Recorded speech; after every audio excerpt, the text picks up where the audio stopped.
Hi Virgo, welcome to Higher Source Tarot for a tarot reading for all Virgo, Sun, Moon, Rising, and Venus. Thanks to all of you for the support you've shown. I think of you every day, send you love and positive energy. And if you are new here, welcome to you. I post new readings every Friday, then again on Monday. So if a reading doesn't resonate, you can come back in a couple of days and watch a new reading. You could check other parts of your chart. Fridays are always a general reading. Mondays are a different style every week. So one week I'll do a love reading. Another week it's a more detailed Celtic cross style reading. I did a 2022 predictive year predictions reading. That was fun. So if you like tarot, you like the channel, I'd love to invite you to subscribe to Higher Source Tarot. All right, what messages do you have for Virgo? Sun, Moon, Rising, and Venus. What does Virgo need to know, please, for the best and highest good of all concerned with Virgo, please?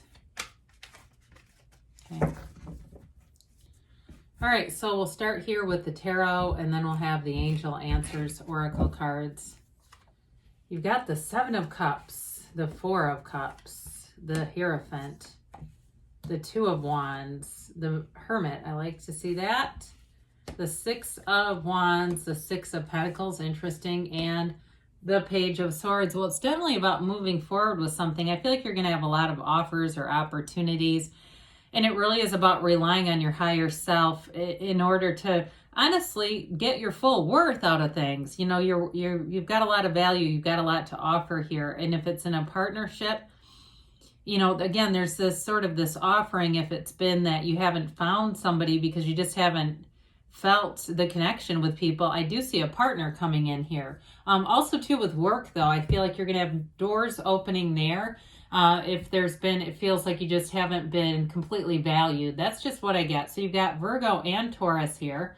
You've got fire, water, earth, and air too. All right. So the Seven of Cups, it is an energy of having a lot of choices, but it's also about taking off the rose-colored glasses too, seeing everything for what it is, not necessarily what it could be. Now, I'm very big into spiritual laws. I think everyone knows that. However, at times when we start to try to manifest people differently than who they are, who they present as, that brings in a lot of different moving parts, right? So you go, well, if it could be like this, I know it can be. If they'll just present like this, it also involves changing their will if that's not their will. So again, sometimes it's important to see it as face value and just get really clear about your intention on a situation or a person that's not a specific identity, okay? If it's that for you. But again, this is about having a lot of choices, and sevens are about alignment. Sevens are positive numbers in the tarot, and so there's good stuff here. It's just about using your discernment. And with the Hierophant and the Hermit, you'll do that because you've got that higher level spiritual energy showing up. So with the Four of Cups here again, some of you might say, yeah, my discernment is on. I've had lots of duds. I've had job offers. I've left jobs that weren't fulfilling, things like that, because this is, you know, not taking every offer. It's having opportunities, but just not feeling that they're the right ones for you. And that's okay. We don't ever want to lower our energy down to match somebody else. Either they level up or they're just not coming along with you. This also too, though, is a card about being in nature. So be aware of that for some of you. Can be meditating, quieting that mind, being out in environments that just please you. I remember listening to Esther Hicks talking about going to In-N-Out Burger and sitting in her car at Sunset Cliffs. She loved to do that and just sit there at Sunset Cliffs and eat a hamburger in her car. If that raises your vibration, do it. You know, there's nothing wrong with that. There's no right or wrong way to do it. It's just whatever makes you into that place or feel in that place where you feel uplifted. So with the Hierophant, we love to see this come in with the Hermit and the Six of Wands. This is definitely making progress, okay? It's really a place of, in terms of partnerships, it's great. This is wonderful energy. It's also getting attention and praise at work for some of you too. The Hierophant can be about higher education, so any of you that are taking classes or something like that, you're definitely on the right track with that. I feel like too, you've got the commitment, and I think it feels like it's fun for you, the learning part of it. Some of you may just be a student of life and a lifelong learner, and that's just part of who you are. Definitely not a follower, okay? It's really about being a student. So you may learn about different spiritual teachings, but again, you're not going to be falling into a cult with that. You're going to use your own discernment. Now, in terms of the Hierophant in a partnership, it's a wonderful energy, very stable energy, somebody who cares about other people, has a very strong moral compass. This is like a very high moral energy. And your higher self will never tell you to do something that would be immoral, right? The higher self does not tell people to have, cheat on their partner or steal at work or lie to somebody they care about. This will not, and whoever you're attracting, again, it's both of you, okay? So it's really being in that place of having great loyalty, great devotion, commitment. He has the keys to the universe at his feet. And so when you're in this kind of energy, you have the power that creates worlds running through you. There's nothing off limits here. He's inside of a temple. So those of you that maybe you go to a Buddhist temple or you go somewhere to quiet your mind, or maybe that's a synchronicity. Maybe you say, God, I've never been, but randomly somebody invites you and says, let's go to the meditation hour. All those things are bridges of incidents, and they bring you closer to your desires. So with this, it's an energy definitely of moving forward in a place too of knowing. It's that internal or intuitive knowing. So pay attention to dreams and messages that you get. Those are the universe communicating with you. So the Two of Wands has success written all over it. It is an energy of expansion. Twos are also about partnerships, by the way. So again, when I mentioned you have a partnership here that's expanding, that's what this is. It's making plans for the future. It's seeing a future together. So I definitely feel like you have somebody here that feels like they come in as a best friend, really. They're somebody very dependable.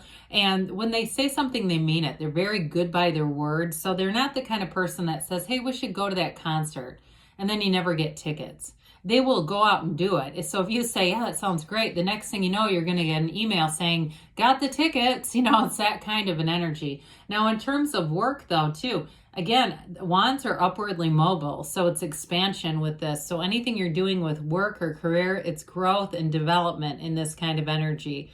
This can be a card of travel, too, for some of you. And with that Six of Wands and the Six of Pentacles, I would say you have nice aspects to bring in money and to get out there if that's for you. Now, I've talked about this before. The Hermetic principle behind the Hermit is know thyself. When you know yourself, you know the universe. This is about self-mastery. And so it also frees you up, though, from any concern about what other people think. So if you left a job that some people thought you were crazy for doing it because you just didn't feel good in it, you're going through a transition here, but they're telling you you're on the right path. And so in the deck, the Fool represents the soul. And in this kind of energy, it's a time for your soul to seek solitude and go within. It's really, truly a time of inner guidance and peace. You'll see things clearer. You take a breather. You take a break from too much noise around you. And he holds that lantern in the night to guide you, okay? And then holds that magical wand as balance, for balance. So in this energy, it's like if it's meditation or just a quiet weekend alone, once it's done, you'll have a clarity beyond belief. It's wisdom, okay? So there's achievement and a lot of maturity in this energy. So with the Six of Wands here, again, there's victory, success. He has the wreath of victory as his crown.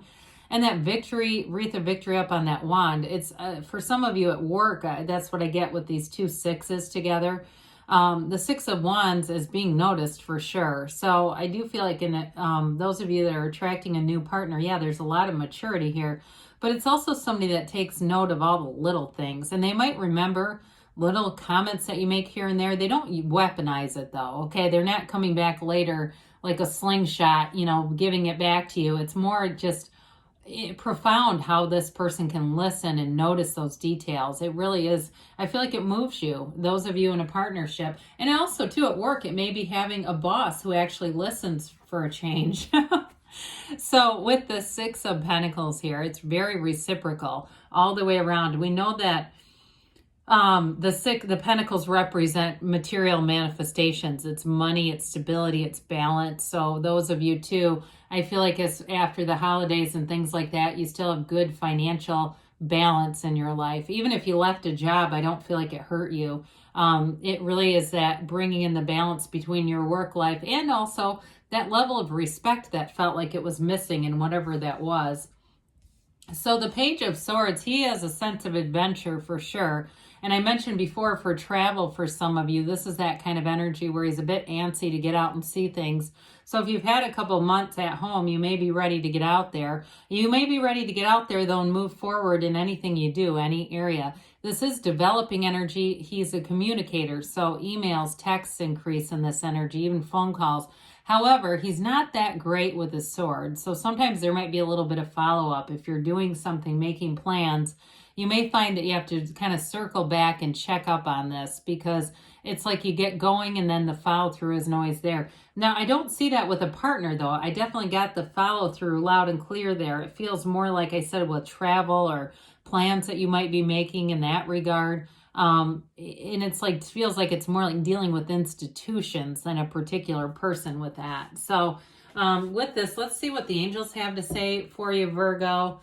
You're tenacious, right? You have, I mean, you're an organizer by nature. You keep good records. So if there is something like a trip or travel, I feel like you'll be just fine as part of just your own tendency to keep good records. I feel like you won't have too much to worry about there, but oh boy. Well, okay, we had that happen the other day. We'll keep the cards that are left. How about that? Because half of the other ones are on the floor. I guess Spirit says you don't need those today. Let go, they say. Let go and let the universe. Recovery, okay? Oftentimes it's spiritual recovery, and with the Hermit and the Hierophant, you're on the right track there. You've got abundance coming in. You've got in the near future, and let's see what this mysterious card is. They say don't stop, okay? So you're on the right path here, Virgo. I love you, and I'll be back again soon.